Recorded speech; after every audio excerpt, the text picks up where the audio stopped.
Hello. Hey, Can you state your name for us? yeah, Andrew Wagner. And when did you start skating? I was thinking about that, and I was laughing because some of the footage that you put together with Randy Teresi and that great quote about skateboarding. Fuck that shit, BMX. Because I was definitely a BMX kid, So I remember like fifth grade, or probably I moved from the East Coast to California when I was in fourth grade, and immediately got into BMX and always rode my bike. I raced different tracks all around. And I remember one day, probably like in sixth grade, and I was out racing at this track, and some kid at the track, this is the first time like I'd seen a skateboard, I think the first time. So this must have been 86 or something, 87. And he had a board and they had like a quarter pipe set up, and he would come down the hill and go up this ramp. And I was just like, oh my God. And I literally think it was like, I got home and I was a pretty good BMXer. And like, I was sponsored by B&L Bike Shop downtown and Oh, wow. rode with all those guys. And but I think I got home, put the bike away, and said, "Mom, can I get a skateboard?" So like immediately, and I was just hooked.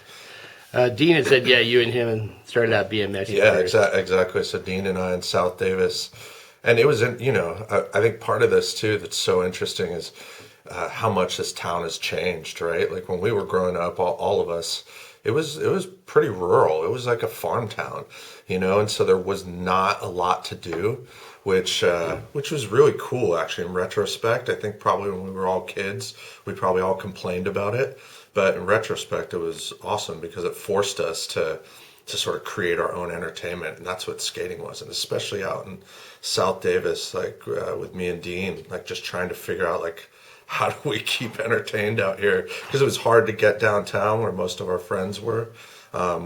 Pretty far bike ride, maybe 7 miles. And so yeah, we just had to invent it and build ramps, whatever we could do to try and have fun. So it was really cool. When did you meet Dean? How did you meet Dean? God, how did I meet Dean? It must have been at Holmes Junior High. I don't really have a great recollection of like that meeting. And I think also like where Dean and I lived in El Macero, there weren't a lot of kids our age maybe.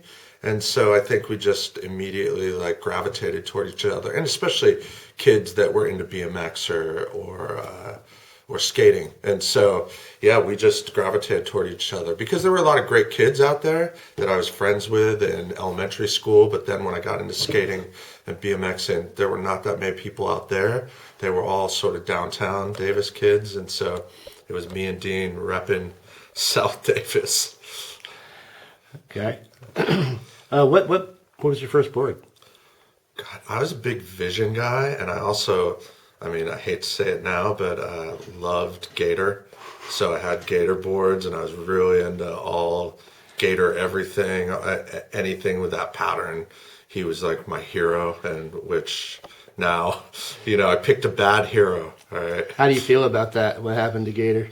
It's interesting because you and I were just talking about this. Like a lot of these guys, it's a hard life. It was a hard life, and especially back then, I think these guys were just doing it for fun. They were getting wild. I don't know if you saw that documentary about Gator, but like all of a sudden these kids who are 17, 18 years old, showered with hundreds of thousands of dollars, and they don't know how to handle it. And I think he in particular just obviously went way overboard.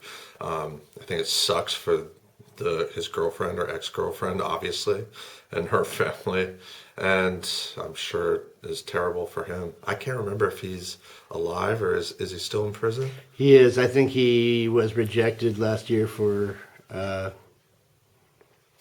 parole. Right. And I think he has to wait now for another 5 years or something. Right. And her family comes every time and speaks on her behalf. Good. So Good. It should. So that sucks. But like, yeah, I think it's this whole thing, and probably if you show kids, this movie that you're putting together, you're saying you're going to show kids at your school, they probably think of skaters now similar to like baseball players or other professional athletes. But yeah, again, when we were coming up, it was not like that. It was like you didn't. Nobody really thought they could make any money off of it. Right. And I guess the Powell guys started to become big, but they still didn't seem untouchable. You know, nobody. It wasn't like that. And I think that has to do with social media and everything like that. Like for us, I think it was Thrasher. Right. Know? Right. So, I don't think we ever thought like those guys were ever making a whole lot of yeah, money. no, it wasn't about that at all. And I don't think anybody ever saw that major changes were going to happen. Like Right. by the early '90s, and the shapes of the boards and everything, and the vert skating was out, and Right. street skating and flippy tricks were in. And, Yeah. Right. I don't think anyone really realized how fast things were going to change for Yeah, some of right. the skaters. Right, exactly. So yeah, Gator, and then I love the vision boards. I think his name was Joe Johnson. I think I wrote a Joe Johnson board forever and ever, and would just keep re-upping on his decks as long as they made them. I think I was a little superstitious. I felt like I was doing pretty well and learning things and skating pretty well, so I didn't want to mess it up.